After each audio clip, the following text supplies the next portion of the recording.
Всем привет! Сегодня с вами снова Naked Production. И сегодня я хотел бы показать, как построить механический камин в Майнкрафт. Для этого нам понадобится липкий поршень, красная пыль, повторитель, кнопка, раздатчик. Для постройки еще нам понадобится любой блок, который не горит, и камень ада. Так, ну давайте приступим. Для начала мы прокопаем два блока вниз. Поставим здесь липкий поршень, поставим блок ада. Вот здесь поставим раздатчик. Обстроим это все вот таким вот образом. Далее нам нужно провести так, я еще возьму на всякий случай блок травы.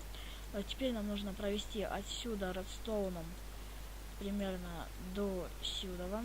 Так это получается, если оно сюда будет подключено, тогда мы можем поставить так, ну и так. И получается, если мы сейчас поставим сюда, то будет происходить вот такая вот вещь. Теперь смотрим. Теперь мы делаем так.